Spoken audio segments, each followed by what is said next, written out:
Scott, this makes sense, man. About time too. Like, holy crap. Square Enix games will be multi-platform moving forward. Imagine that. After all these years, Scott, with expectations not being made to open things up and go multi-platform, who would have thought so? Tom Henderson over at Insider Gaming. Square Enix has announced in its financial earnings call that it will be releasing its games as multi-platform moving forward rather than exclusively on one console. Sorry, PlayStation. Just calling it right there, dude. That's what it. This is a Final Fantasy. We're bringing it to everybody, right? That's exactly what is happening here. Something that Xbox has really been really been pining for a decade now. I still think the install base will be mostly on PlayStation, but let's get into it. The move to multi-platform is part of Square Enix's new strategy, which states the group will aggressively pursue a multi-platform strategy that includes Nintendo platforms, PlayStation, Xbox, and PCs, especially in regards to major franchises and AAA titles, including catalog titles. What a weird statement. It will build an environment where more customers can enjoy our titles, end quote. Under the same changes to strategy, also outlined is the publisher's shift from quantity to quality.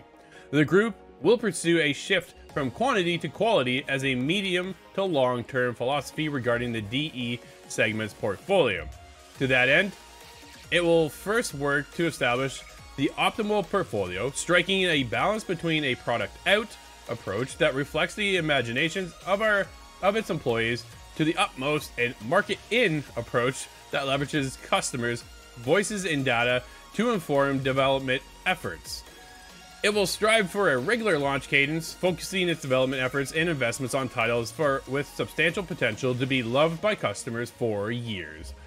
The change in strategy has already seen several of its games cancelled, which did not align with Square Enix's new approach. As the industry continues to consolidate and games become increasingly expensive, it isn't hard to see why Square Enix would like to broaden the number of platforms it releases on its games. With consoles like the Switch 2 expected to launch in spring of 2025, it isn't difficult to see where Square is going with this new strategy, and it's a strategy that will likely be followed across the industry. Scott, I think this makes a ton of sense. Dude, Ubisoft does this all the time. Very seldom are they anything exclusive, right? They're multi-platform. Why? Because they can get the biggest bang for their buck to make options available for everybody to play where you want to play.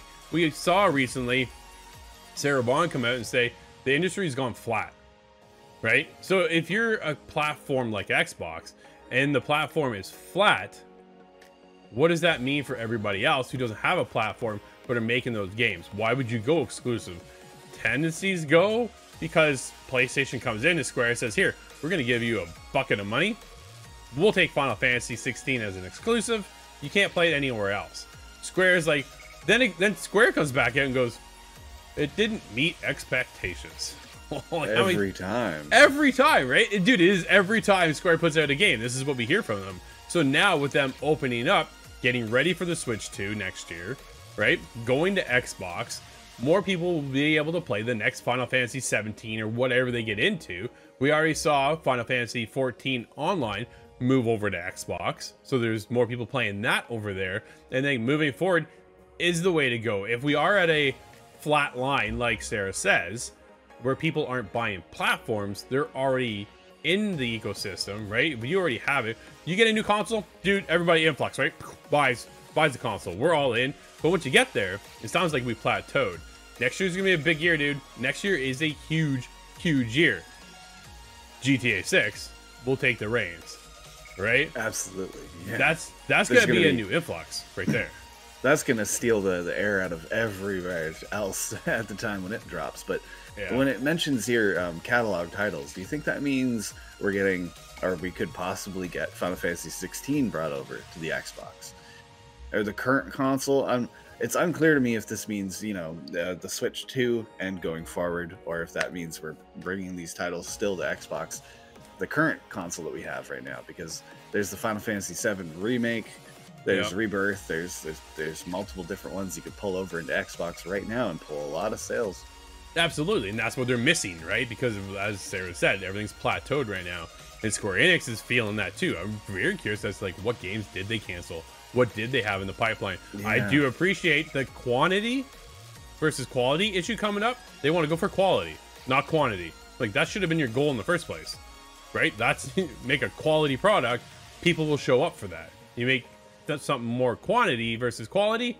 People are going to be hit and miss. You're spending millions of dollars making something, and it just sits and hits at the, well, it didn't reach expectations. It's because you didn't put out a quality game, right? What's that one? Oh, man, it was an online, like, MMO they just recently.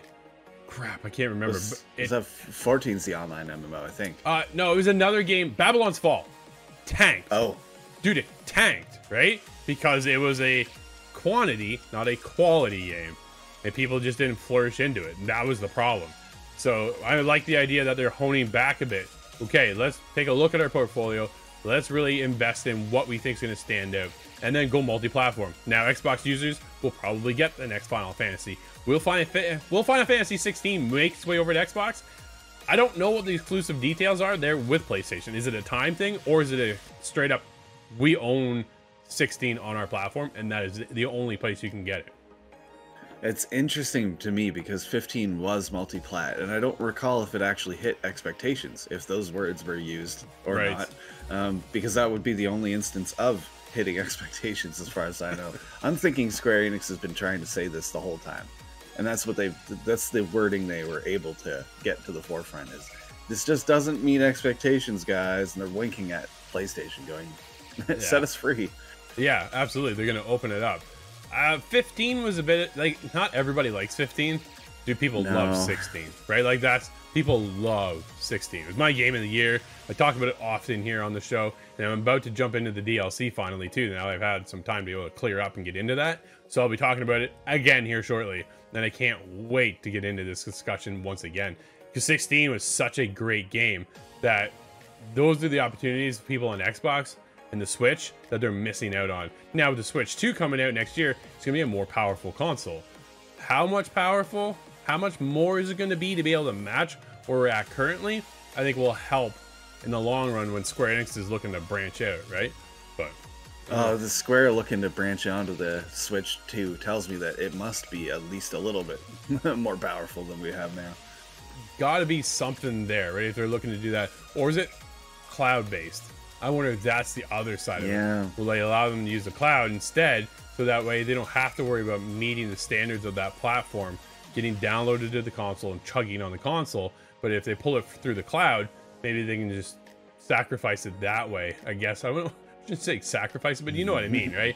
Get in there, be able to play it for those who are on the Switch 2, like a lot of us will be at the time. But our time is almost up here, Scott. Where people can find more of us, though, is over on ITGTV.com.